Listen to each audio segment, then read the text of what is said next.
Atención, por favor. El siguiente contenido está dirigido a un público adulto. Puede contener lenguaje inapropiado, temáticas no recomendadas para niños, niñas y adolescentes. Los invitados dirán cualquier barbaridad con tal de llevarse su corte de pelo sin cargo. Pero esa, amigos, es la esencia de este show. Sean ustedes bienvenidos al Pelo con Peps. Hoy en Al Pelo Podcast, The Big Short. Bienvenidos nuevamente. Quiero que sepan que el tema de inversiones y criptomonedas fue uno de los ejes centrales de las conversaciones de mis clientes en la barbería por allá en 2020. En unas cuantas semanas pudimos ver cómo el Bitcoin explosivamente le hacía ganar a unos pesitos, mientras que esa misma timba mandaba a otros a la B. Es por eso que en esta entrega Tommy Bonessi, que seguro está más informado que tu Crypto Bro, va a explicar The Big Short, la película sobre la burbuja inmobiliaria de 2008, y así entender que las inversiones bursátiles son cosa seria y no son para todo el mundo. Querido amigo Tommy Bonessi, ¿cómo anda? Pepe, ¿cómo estás, querido? Nada, acá todo excelente. Qué bueno, me alegro. Che, vamos a cortar poquito porque ya medio que habíamos hablado que no te voy a sacar demasiado pelo, ¿no? Dale, sí. Bueno, vos me conocés, así que... Vamos para adelante. Como hay mucha gente que se está preguntando qué es esto, qué es este invento nuevo del Pepe, yo traje a Tommy Bonessi, que trabaja en finanzas, y bueno, más o menos nos va a explicar unos temas financieros que están bastante interesantes el día de hoy, pero bueno, no sé, ¿cómo definís en qué trabajás? Yo qué sé. Bueno, yo soy un wealth manager, un asesor financiero. Para. ¿Un qué? Wealth manager. Wealth ¿No conocías? No sé. ¿Traducción de eso? Un asesor financiero que trabaja en la banca privada, Okay. la cual hace un portafolio de activos para determinados clientes, ¿no? O sea, el cliente viene con una necesidad y se le busca armar una cartera de inversión en la cual obtenga rentabilidad. Che, pará, ¿eso se estudia? Sí, obvio. ¿Sabes que fuiste a la facultad? Sí, obvio. ¿Dónde estudiaste? Yo estudié contabilidad en Córdoba, Hice una diplomatura en mercados y después terminé con una maestría en mercado de capitales en Ditela. Ah, mirá vos. O sea que sos experto en activos financieros. Sí, bueno, no diría experto, conozco algo. Bueno, está bien, o sea, ¿y ahora qué estás haciendo? ¿En qué trabajas? Ahora tengo un family office, un multifamily office. ¿Qué es un family office? Bueno, básicamente lo que te comentaba recién es un grupo de banqueros en los cuales trabajamos en conjunto, haciendo un comité de inversión y gestionamos el portafolio de activos de varios clientes, ¿no? A nivel local e internacional. Está bien, o sea, hay gente que no sabe en dónde poner la guita y vos le decís, che, tenés que ponerla acá. Sí, bueno, o sea... ¿Sabes qué? Hay mucha gente que no sabe dónde poner la guita. Sí, eso es cierto.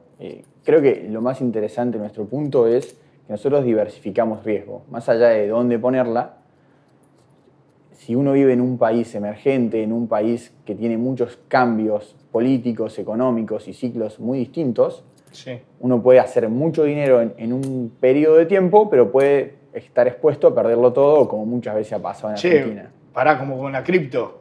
Sí, viste que bueno. Mucha gente puso...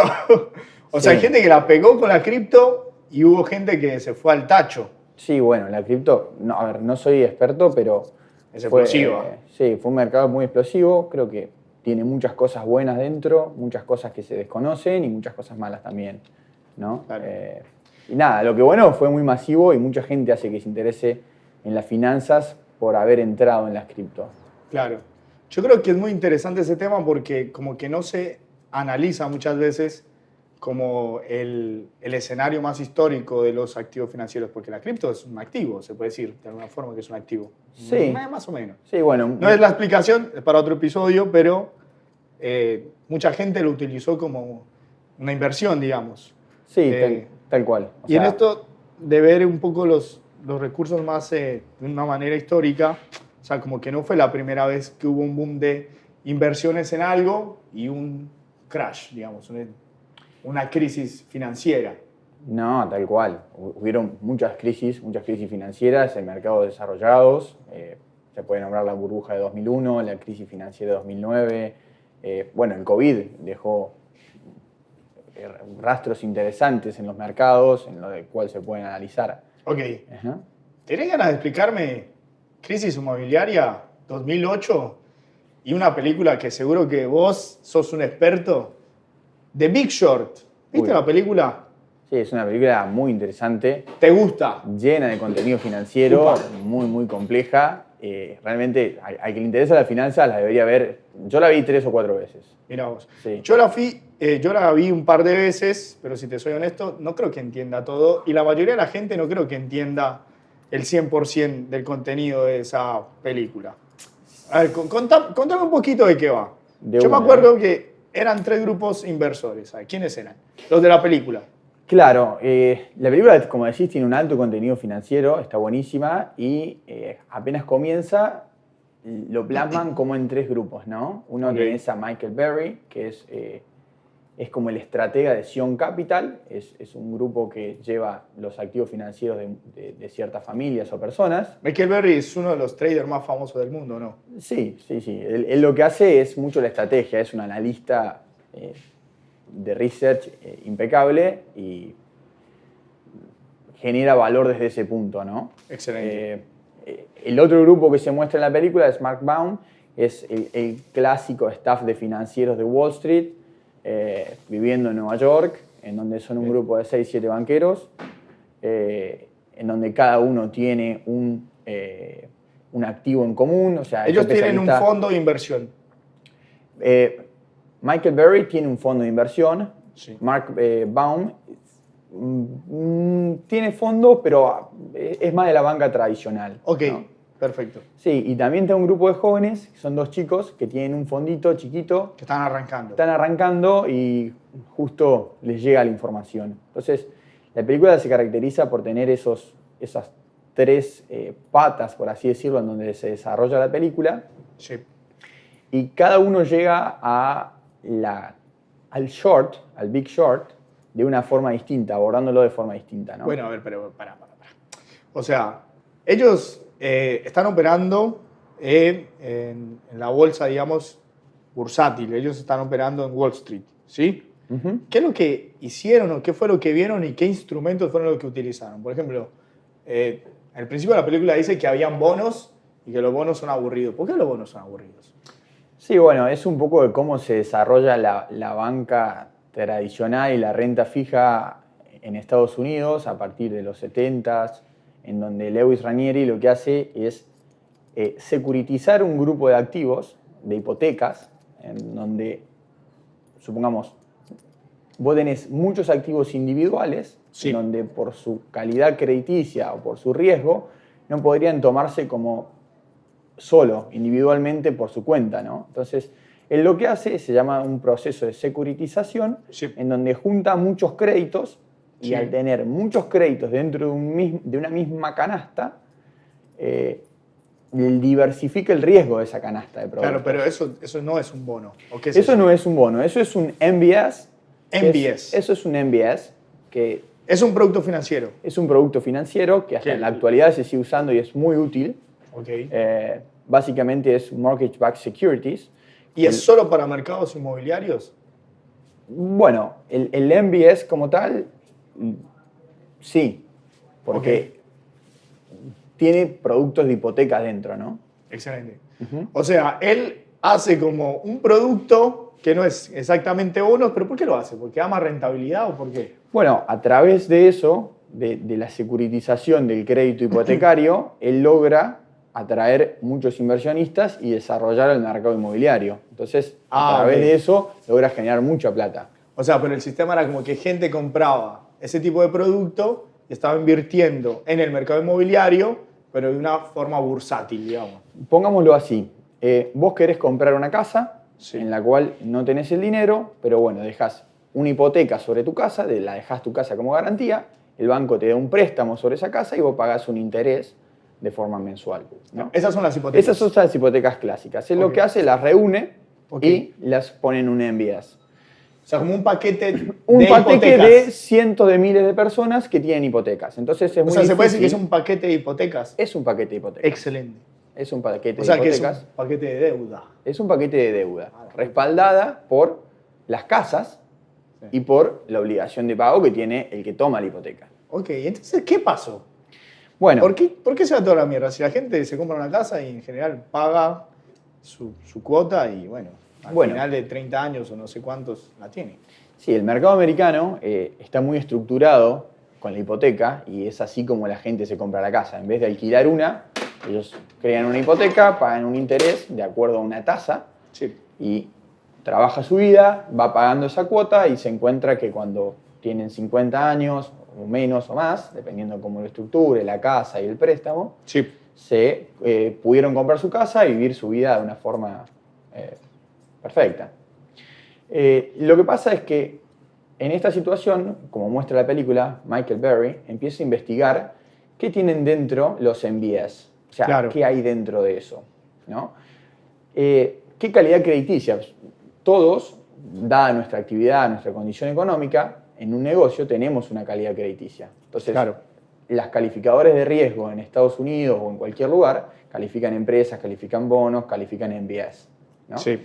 Entonces, él lo que ve es que los MBS de ese momento tienen una posibilidad de impago mucho mayor a la que está en ese momento en el mercado, Ok. ¿no? Entonces, él que dice, esto que me están vendiendo como AAA, AAA es la calificación máxima de riesgo. Como no que es una deuda que pagarían todos. Exactamente. Primero porque el mercado americano, la costumbre y la idiosincrasia americana Es pagar. es pagar. Y además, esas hipotecas siempre estuvieron estructuradas sobre activos muy fuertes, que son el mercado inmobiliario, ¿no? Excelente. Lo que pasó, lo que empieza a ver él, es que hay más riesgo del que verdaderamente dicen que tienen los MBS, O sea que la calificación no era la correcta. que la calificación no era la correcta, ¿no? Eso lo ve Michael Barry. Eso lo ve Michael Berry, no sabemos, o sea, hasta el día de hoy no se sabe bien cómo. Hizo un estudio. Hizo un estudio, lo compara mucho con el cuarto año de la Gran Depresión del 29, o sea, en 1933, en donde la mora aumenta al 80%, la mora de pago. Sí. Entonces empieza a haber ciertos indicadores, como el índice de mora, el índice de impago, que empiezan a aumentar. Algunos dicen que hizo un estudio de agua, por ahí mucho, la verdad que no lo sé, Ok. y tampoco lo demuestran en la película, ¿no? Bueno, pero para explicar un poco la película, él encuentra un agujero, un vacío en los MBS. Exactamente. Entonces, ¿y qué hace con eso? Él empieza a ver eso, Él tenía un fondo de tiene una inversión. lista. Él tiene un fondo de inversión que es Sion Capital. Encuentra este agujero en los MBS y ¿qué hace?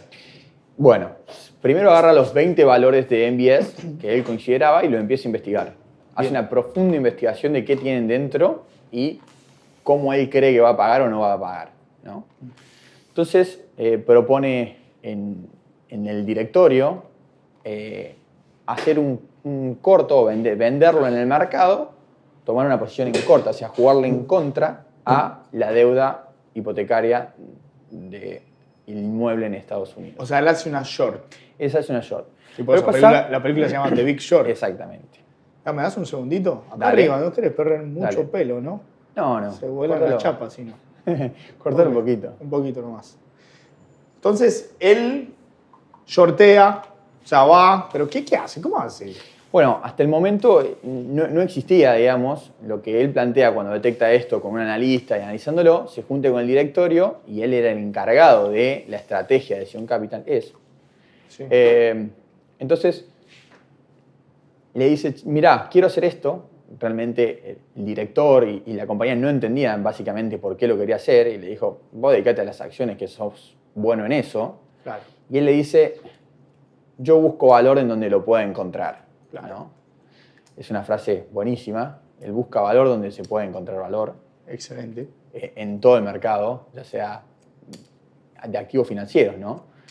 Entonces, lo que hace él es prepara una carpeta y va a un banco. Creo que el primero empieza por Goldman Sachs. Sí. Donde le plantea, mirá, quiero sortear esto. Bueno, realmente un desconcierto total tienen los bancos porque hasta el momento nunca había ocurrido que alguien quisiera sortear activos MBS, digamos. O sea, él va al banco y dice, nada, yo no quiero comprar MBS, yo quiero generar un activo financiero que juegue en contra del valor de los MBS.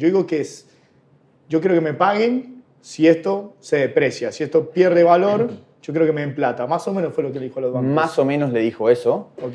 Y para eso constituye un CDS, un Credit Default Swap. O sea, ¿no? hizo un activo financiero para shortear los MBS. Los Credit Default existían, es básicamente cuando el activo que vos ponés no paga, el Credit Default Swap te paga a vos. ¿no? Re bien. Entonces, eso tiene un precio y ese precio va ajustando de acuerdo al riesgo que tenga el activo. ¿no? Ok. Si vos, suponete, decís, mira, este activo que es muy poco probable que me pague, Sí. el costo del Credit Default Swap va a ser muy alto porque tenés una probabilidad de impago muy alta. Claro. Como nunca había pasado que no había pagado la hipoteca el americano, Sí. el costo del Credit Default Swap en ese momento era muy bajo. Aunque él le pone una cláusula a su Credit Default Swap porque no solamente se preocupa por hacer bien la inversión, sino que él tiene tanto miedo y ve lo que va a pasar que siente que no le van a poder pagar. Upa. Entonces él pone una garantía de pago a plazos, ¿no? Ok. Entonces, él paga algo así como entre 80 y 90 millones de dólares anuales por tener ese contrato abierto. Wow.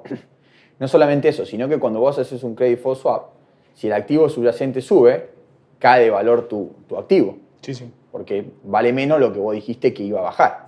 Claro. Entonces, lo que sucede ahí es que instrumentan, mediante un contrato privado entre el banco y Zion Capital, a través de Michael Berry, con 6 activos, con 6 MBS. ¿no? Entonces, el primero Un montón de plata. el primero fue por 100 millones de dólares, el segundo por 200 y así Sí. hasta llegar a 1.300 millones de dólares. O sea, él sortea 1.300 millones de dólares. ¿Cuánto? 1.300 millones de dólares. Pucha. Sí, mucha plata. Ok. Bueno, esto no solamente que vos tenés que saber en qué movimiento va a ir ese activo que estás sorteando, Sí. sino que tenés que tener el timing preciso, porque si no, mensualmente vas pagando un interés. Claro, o sea, además tenés como, ¿qué son esas? ¿Son las primas? Exactamente, tenés una prima con un interés por tener ese contrato, ¿no? Nada es gratis. Entonces ahí en el banco le dicen, bueno, si a Wall Street le querés regalar plata, nosotros la aceptamos. digamos. Porque nadie decía, es Exactamente. imposible que el mercado inmobiliario no pague. Exactamente. Eso es lo que hace Michael Berry.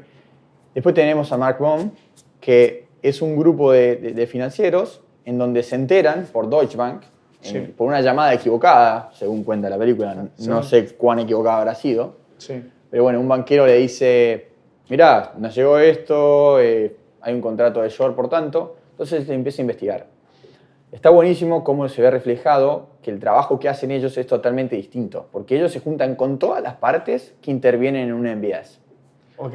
Se juntan con el estructurador del MBS y le empiezan a preguntar, che, ¿cómo estructuras por un MBS? ¿no? Entonces, bueno, le dice, mirá, llegan las hipotecas, la hipoteca nunca defaulteó, las avalamos y llegó un momento en donde la clasificación AAA, que es la más alta calidad crediticia, O sea, AAA es como que es el activo más seguro. Que exactamente, tiene más probabilidad de pago. exactamente. Y otras categorías, otras calificaciones, tienen más riesgo, Ujú. pero Para- puedes llegar a tener un poco más de rentabilidad. Exactamente. Pagan un poquito más. Exactamente. Excelente. O sea, el retorno Sí.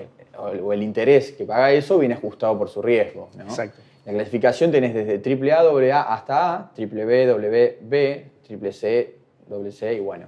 Ok. Y ya estás como standalone, digamos, Ok. como estuvo hace un tiempo Argentina. Lastimosamente. Y entonces cuando se juntan con el estructurador, él les dice que dentro de los MBS clásicos ya no había más crédito AAA para sumar a esa canasta. Entonces Sí. empezaron a meter crédito B, crédito W, triple B, A. Entonces lo que ven es que el MBS dejó de ser A y lo que tiene dentro es distintos grados crediticios que no son AAA. ¿no? Entonces esa es como la primera parte donde se empieza a tergiversar el sistema, donde los bancos ponen grandes incentivos para lo que los banqueros estructuren estos productos y los puedan vender. O sea que la compañía de este tipo, Mark Baum, ve que había una irregularidad en la calificación de estos MBS, los empieza a investigar también por su cuenta y se da, o sea, más o menos como que dice, no, acá hay una irregularidad. Y ahí es donde manda a su equipo a investigar desde la gente que tomaba hipotecas entonces. Ellos investigan todo. La gente Investigan todo. O sea, comienzan por el estructurador del MBS, donde les cuenta, mirá, de lo clásico hay uno nuevo que ya no tiene lo que tiene antes, tiene todo esto, y de lo AAA ya no tiene nada. O sea, lo que decíamos que el 65% no tenía nada, tiene 5%. Claro. Es todo para abajo. Y le explica lo que sí, no tomamos el B y el W, pero con eso hacemos un CDO. Entonces, toda la última parte del riesgo crediticio, que es, digamos, el peor crédito, Claro. se crea como un MBS, pero de eso. Se llama CDO, una deuda colateralizada, digamos, una deuda avalada. Esa parte me encanta de la película porque es cuando aparece Anthony Bourdain. Yo soy fanático de Bourdain. Que paz descanse.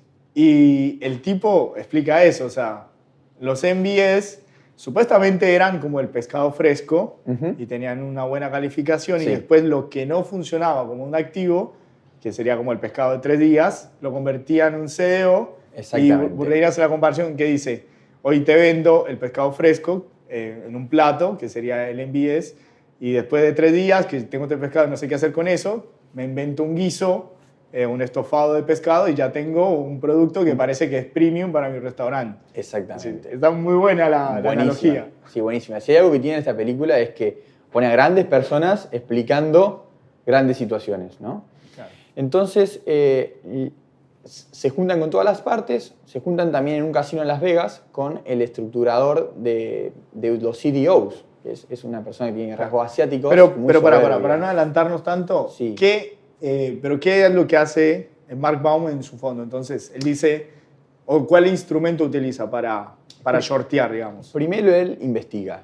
Primero investiga todas las partes, comienza con los bancos, con los MBS, se da cuenta que no tienen todo eso y ahí ya no le cierra. Empieza con una posición short, un CDS, igual que Michael Berry, por $50 millones. ¿Y qué está shorteando? Los MBS. Los MBS. Mark dice, voy a shortear, pero ¿qué instrumento utiliza para shortear los MBS? En este caso es el CDS, que El es CDS, Credit Default ok. Swap, es el mismo.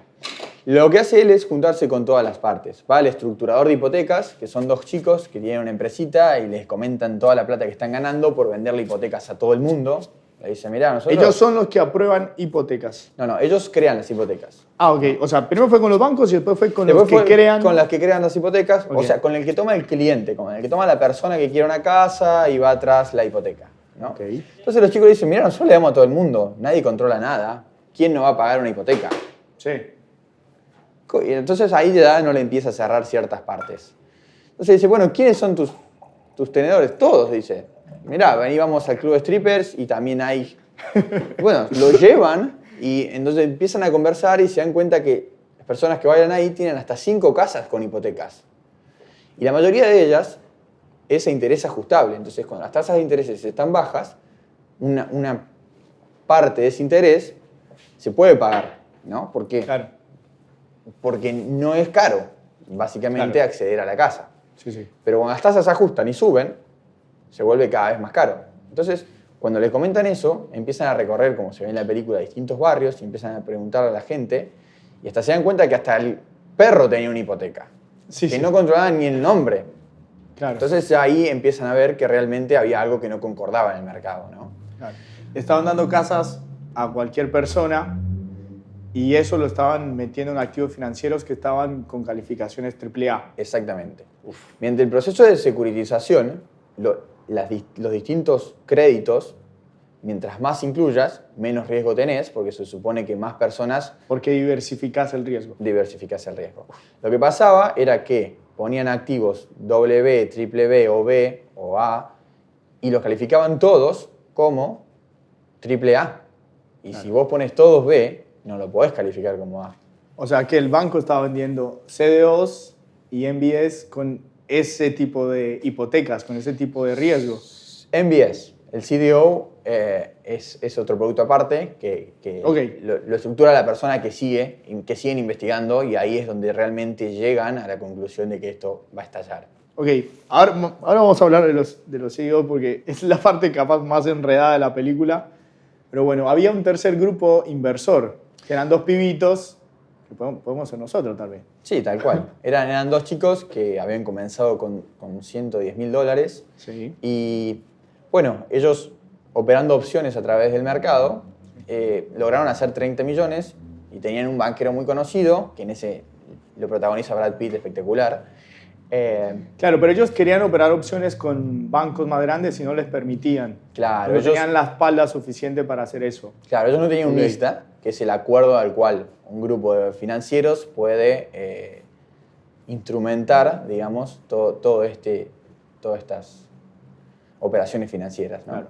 En la película a ellos les llega por medio de un papel que encuentran en un banco. Igual después dicen que no, Claro. que no es cierto, La verdad que yo no sé cómo les llegó, pero les llega. pero les llega. Ellos dicen que fue por un llamado. Sí. O sea, bueno, no sé cómo les habrá llegado, de qué forma. No es cierta la que encuentran en un papel, lo dice la película. Claro. Lo sí es que, bueno, llaman a Brad Pitt en ese lugar y... Bueno, no es que lo llama Brad Pitt. Brad Pitt hace el Sí, papel del que era banquero, sabía mucho de finanzas. Le explican esta movida de que es muy probable que el mercado Exactamente. inmobiliario, toda la movida de hipotecas se vaya a derrumbar porque encontraron este paper, esta información y deciden hacer también una short. Exactamente. ¿Y qué instrumento usaron ellos? Bueno, ellos, Brad Pitt en el papel de banquero les consigue Lisa con bien. un banco, o sea, con contactos lo hicieron. Para Lisa le pidieron 1.500 millones y ellos tenían 30. Es una parte muy graciosa de la película donde le dice, mirá, tenemos 30, pero venimos creciendo. ¿Cuánto nos falta? Bueno, le faltan 1.470 millones todavía. O sea, Tranqui. claro, le faltaba una vida.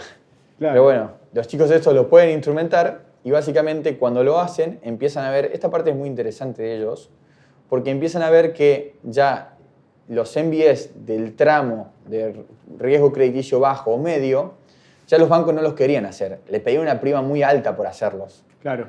Entonces fueron muy hábiles y dijeron, si el tramo B cae, o el tramo W, o el tramo de gama media, por así llamarlo, cae, los tramos que están arriba no van a caer del todo, pero van a ajustar su riesgo. O sea, Claro. se van a volver más riesgosos y al volverse más riesgosos deberían caer su valor para Claro. ajustar la tasa, ¿no? Claro. Entonces, lo que hacen ellos, hacen un CDS también, un Credit Default Swap, pero contra el tramo AA, o sea, el segundo de mejor calidad crediticia. Pero porque era más barato de sostener el tiempo. Era más barato para ellos pagar ese interés, no les Claro. cobraban por eso, porque no pensaban que hasta ese tramo iba a caer de valor.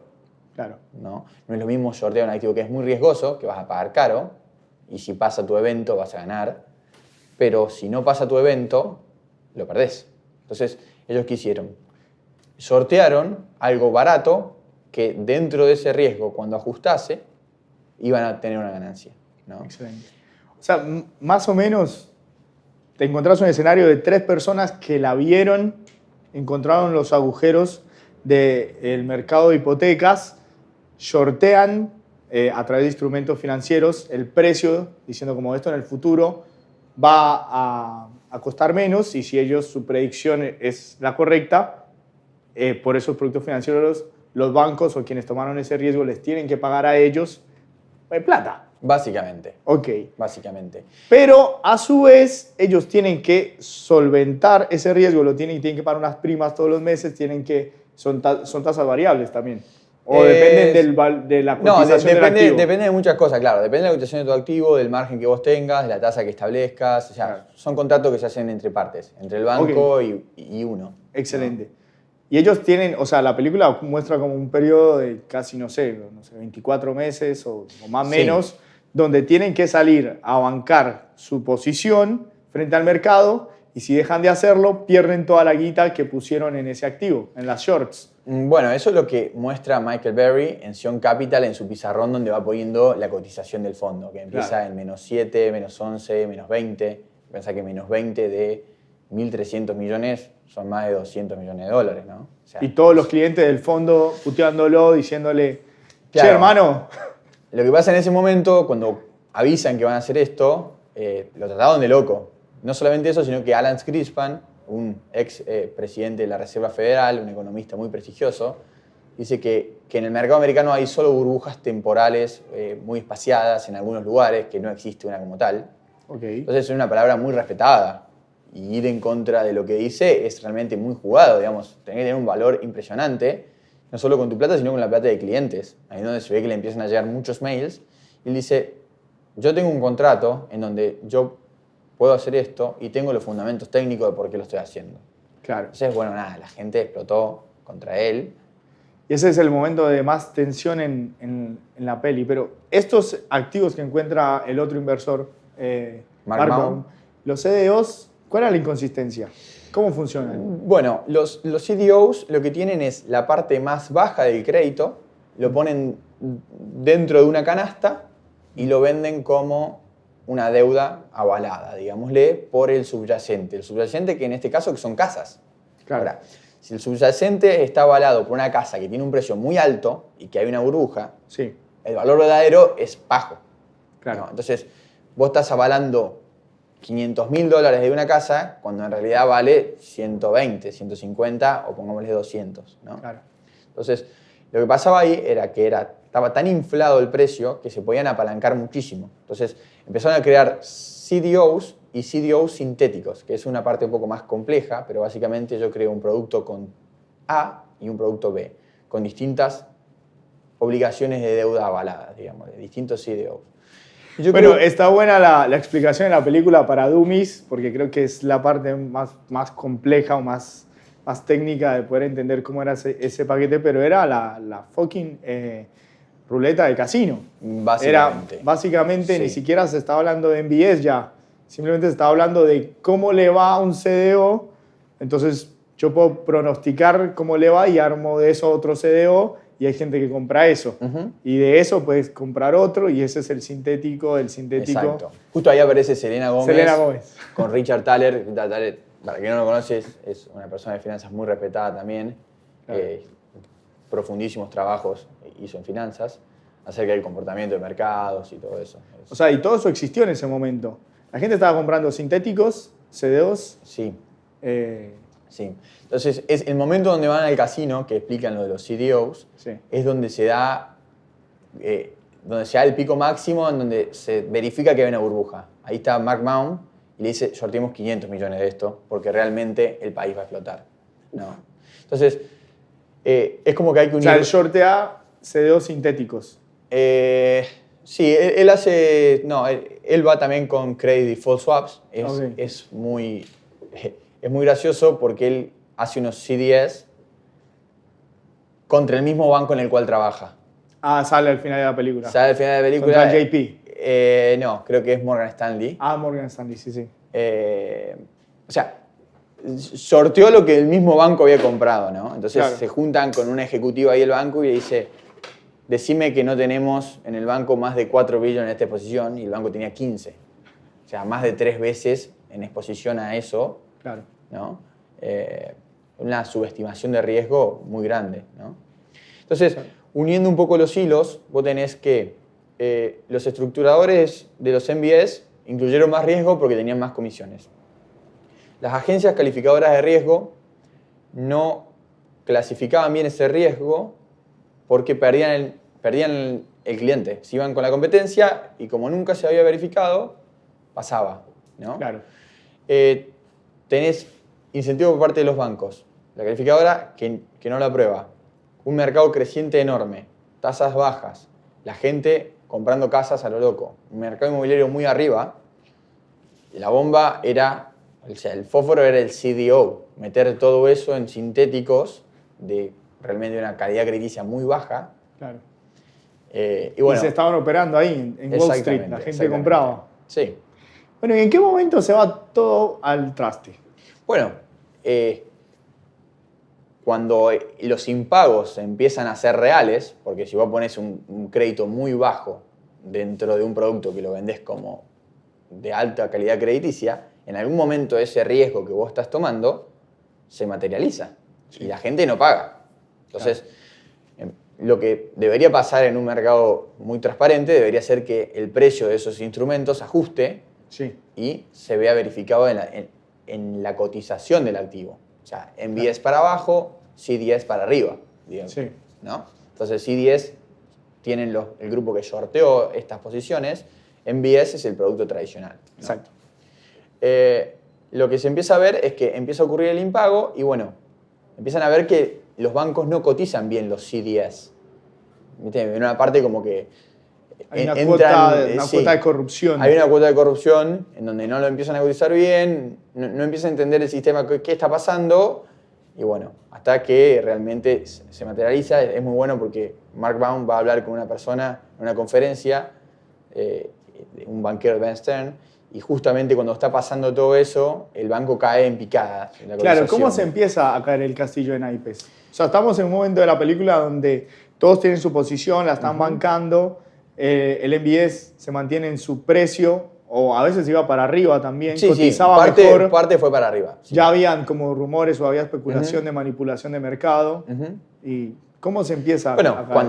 cuando la gente realmente no puede hacer, no puede pagar su hipoteca, Sí. básicamente ese dinero que va al activo que vos comprás, no va al dinero, porque la gente no lo está pagando. Entonces ahí aparece la gente que tenía 5 casas, ahí está el perro que tenía una hipoteca, el perro no te va a pagar la hipoteca. Obvio. Y empiezan a ver todas esas inconsistencias de que nadie podía bancar una casa o 5 casas en Estados Unidos con esos sueldos, ¿no? Entonces es totalmente ilógico. Como siempre subió el precio durante ese periodo, hacía que el mercado de la hipoteca pudiera sustentarse, ¿no? Entonces, O sea, pero técnicamente, ¿qué pasaba en Wall Street? La gente dejó de comprar. no, se materializó vendió- el riesgo, se materializó la falta de pago. Ah, ok. Entonces, el pago que la persona tiene en la hipoteca no la paga, no va ese dinero hacia el activo, ¿no? Ah, claro. Yo entiendo. Sí, o sea, básicamente no había contenido en los activos porque nadie estaba pagando. Exactamente. O ¿Y sea, quién es el se- primero que cae? ¿Cuál es el primero que...? Bueno, Bear Stearns era un banco grande que cae. Lehman Brothers también es el otro banco grande que cae. Claro. Creo que hay como 1 o 2 más. Pero ellos, ¿qué tenían? Ellos básicamente llevaron el riesgo de esos productos. Eran los que respaldaban esos productos. Porque vos tenés un banco que crea un MBS. O sea, suponete Claro. tenés a 10.000 personas. Estas 10.000 personas van a Lehman Brothers. Lehman Brothers le dice, yo te doy el crédito por esto. Vos me pagás esta tasa de interés. Ok. Entonces, el MBS lo emite, alguien lleva ese riesgo de emisión, ¿no? Entonces, estos principales bancos tenían una exposición. A ver, es muy complejo entenderlo porque hay mucho por detrás de cómo está la exposición de un banco. Sí, ¿no? sí. Entonces, a lo mejor vos podés comprar y vender a través de una plataforma o a través de un banco, pero básicamente el banco puede no tener ese riesgo, porque básicamente puede sacarse ese riesgo haciendo la posición contraria, pero sí vendértelo a vos.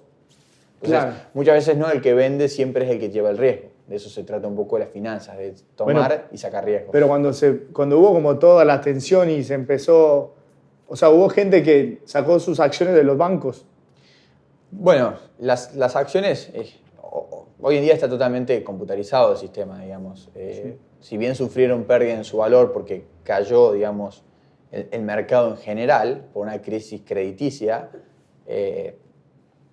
no pasó por las acciones en sí, sino por el sistema de crédito, ¿no? Claro, pero ¿cómo no sé, cómo se choca el tren? ¿Cómo viene el sopazo del freno en seco? ¿Cómo se empieza a derrumbar todo? Es básicamente... ¿Cómo empieza a caer el valor de los MBS?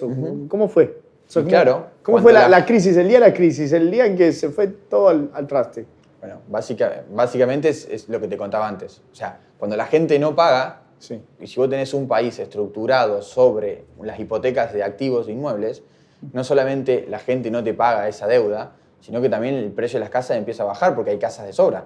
O sea, la Claro. gente tenía 5 casas, Sí. ¿no? Entonces, realmente no había una economía real que podía sustentar ese valor, ¿no?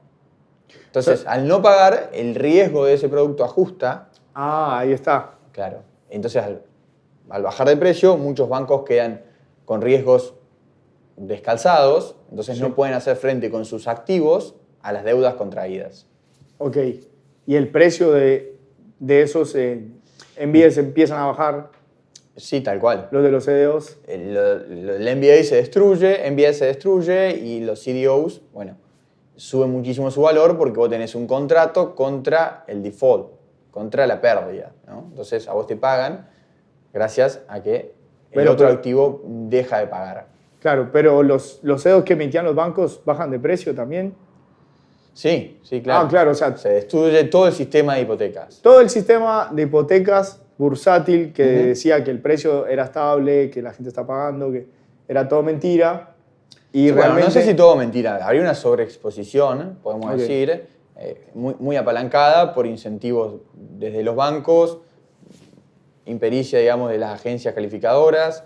Bueno, la película termina con el gobierno de Estados Unidos saliendo con un paquete de estímulo para poder solventar esta crisis, ¿no? Claro. O sea, estos activos bajan de precio, baja su cotización en mercado. ¿Alguien los compra? Bueno, nadie los ahí quiere. entra el pánico, ¿no? Ahí Nadie entra el los quiere. pánico, Claro, nadie los eso. quiere.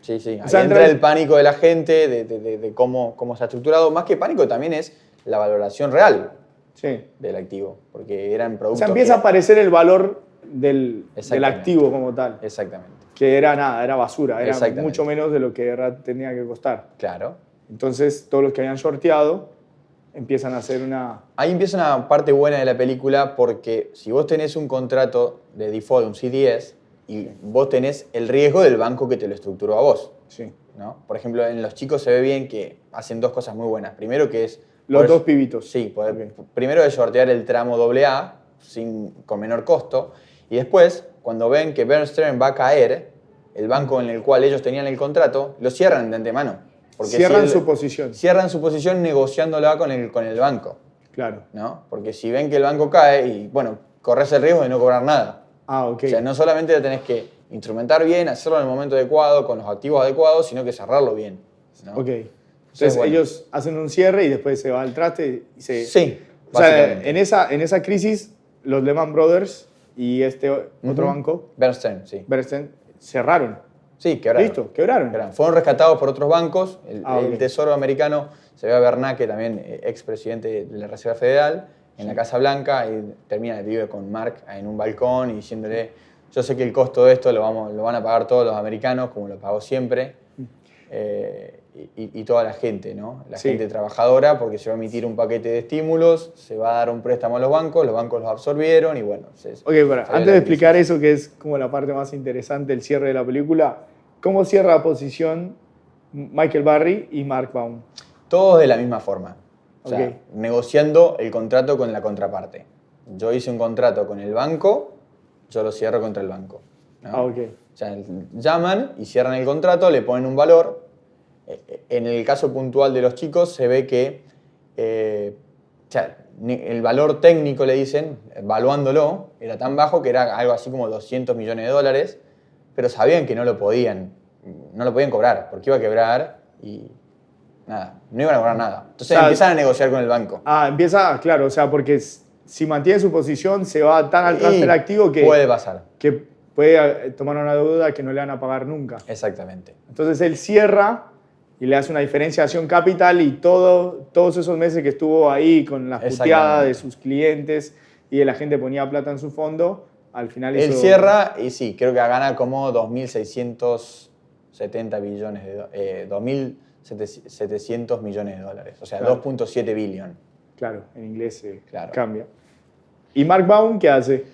Él es el que más lo sostiene al contrato porque es como un hater, digamos, de la banca, de Wall Street, de todos los banqueros. Entonces es como que sostiene el contrato hasta el último y bueno, muchos de sus asesores le dicen cerrémoslo, nos quedamos sin nada, cerrémoslo, Sí. hasta que llega el punto culmine y dice, bueno, cerralo. Bueno, Y a esos ganan como 1.000 millones, creo. después de ese hecatombe, se cae la bolsa, la gente entra en pánico, se quiebran los bancos. ¿Qué pasa? ¿Cómo es esto del rescate del gobierno de los Estados Unidos para poder mantener eso? O sea, ellos, digamos, en la película, ellos quedan bien librados porque vieron una que no vio nadie, se quedan con un montón de guita, con sus operaciones short, ¿Y luego qué? Bueno, luego sigue un proceso de crisis, la economía cae muchísimo, mucha gente queda en la calle, se pierde muchísimo valor.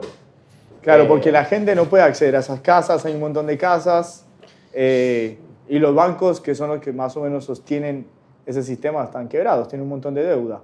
Exactamente. Es muy complejo explicarlo porque el sistema financiero, todo está correlacionado. Entonces, si hay un riesgo de crisis o un riesgo crediticio, como hace poco se nombró que había por ahí en la construcción china, que construían miles de edificios, Sí. entonces, si a vos no te pagan, vos tenés otra deuda. Entonces no vas a poder pagar esa deuda. Y así, es una cadena de crédito, ¿no?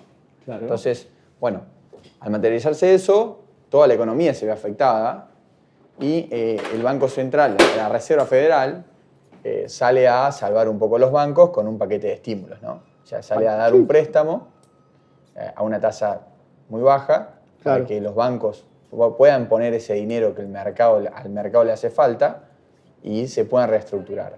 De hecho, Bernanke gana un premio Nobel de Economía, dada aportes significativos en los conocimientos de los bancos en las crisis financieras, ¿no? Que era el presidente de la Reserva en ese momento. Ok. O sea que el Estado, el gobierno, sale a salvar a los bancos, no a la gente. Sí, bueno. O sea, es al revés. La gente sale a salvar a los bancos, porque es el dinero, digamos, del Tesoro Nacional, es el dinero que se recauda con los impuestos de las personas, ¿o no? Sí. Es así, pero el sistema es complejo, digamos. O sea, salvando a los bancos, de cierta forma, también está salvando a la gente. Claro, es muy O sea, complejo. Una cosa tiene que ver con la otra. Si uno no tiene acceso al crédito, no se puede desarrollar la economía, no se puede desarrollar la vivienda, ¿no? Entonces, no todo lo malo es tan malo como parece, ni todo lo bueno es tan bueno como parece, ¿no? Ok. Ya. ¿Y vos en tu vida diaria, entonces, todos los días estás ahí en la oficina shorteando algún activo a ver si te llenás de plata? No, sorteando no. Yo, ¿Qué es lo que? Entonces, claro. yo busco valor donde lo puedo encontrar. Ay, por favor. Yo busco valor donde lo puedo Sos un encontrar. trader experto, entonces. No. Trader no, nosotros armamos portafolios a largo plazo, Ok. donde la gente puede diversificar su riesgo. Hablemos de Argentina, que es un país con muchas crisis, puede diversificar su riesgo, su patrimonio a través de activos financieros, ¿no? Entonces, uno puede buscar bonos de países más estables, más desarrollados, puede buscar exposición a activos que crecen mucho, como lo fue India, China, siempre salen en renombre. Bueno, hoy la guerra con Ucrania y Rusia trajo bastantes problemas en Europa, en el mercado bursátil europeo. Claro.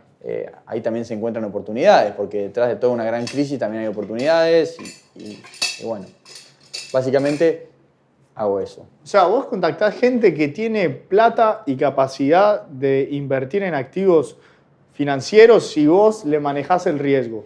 Exactamente. Vos le decís, bueno, te conviene comprar esto, más o menos si querés preservar tu patrimonio o si querés arriesgarte un poquito más, y ahí le generás productos financieros, o buscar los productos financieros y se los comprás porque que los conoces todos. Bueno, es como vos decís, cada persona tiene un riesgo, ¿no? O sea, está dispuesta a asumir un riesgo. Claro. Mucha gente cree que si es un producto financiero, sí o sí tiene que estar asociado a un riesgo alto, ¿no? Y eso es uno de los principales errores, digamos. Hay muchísimos productos que lo que hacen justamente es sacarte ese riesgo, ¿no? Entonces, de acuerdo al perfil del cliente, cómo esté estructurado su patrimonio, a qué se dedique, encontramos productos los cuales sean acordes para él. Ok. Si tuvieras que pensar en bajo riesgo, pero mantener el valor de tu patrimonio, ¿hoy en qué pensarías, por ejemplo? Y bueno, una cartera, por ejemplo, diversificada de bonos es algo acorde, ¿no? Primero, bonos de alto grado crediticio. Hay empresas con sólido cash flows, Sí. en los cuales pueden repagar tranquilamente su deuda. Entonces, tener muchos bonos o un fondo de bonos diversificado, instrumentándolo a través del vehículo correcto, puede ser muy útil para una persona que no quiere tener un alto riesgo, ¿no? Ok. Y si querés riesgo, Bueno, si querés riesgo hay mucho. Tenés desde acciones, opciones, derivados, o sea, de todo tipo, ¿no? Fondos de acciones. Hace 2 años se hicieron muy conocidos los ARC por tener una exposición a empresas de alto crecimiento, todo muy relacionado con la tecnología, donde subieron un 150 en el 2021, creo, algo así. Bueno, ese rendimiento el año pasado lo devolvieron muchísimo, cayó cerca de un 70-80%. Hoy en el año va 28% arriba ese fondo. opa. Sí, realmente tuvo una muy buena performance. Pero bueno, no son productos para todos. Ok. Hay que entender primero la necesidad del cliente, entenderlo al cliente y de ahí buscarle el instrumento adecuado. Yo quedé con el cerebro más licuado que frutilla esta mañana antes de salir a correr. Tommy, estoy agradecido porque hayas venido a contarnos este tema bastante interesante. No, Bueno, ¿sabes nada. qué? Para mí es un placer. La facha, Impecable el corte, ¿eh? Muy bueno. bueno, hermano, muchas gracias. Dale, gracias, ¿eh? Gracias por quedarse hasta el final. Para obtener más información sobre los capítulos del show, puedes contactar en Instagram @pepshc. Este episodio llega a ustedes gracias a la dirección y montaje de Malena Zambrano, grabación y edición de audio de Juan Pablo Livingston, producido por Ignacio García Allende y presentado por mí, por Peps, en Formal Barbería, en Buenos Aires, Argentina.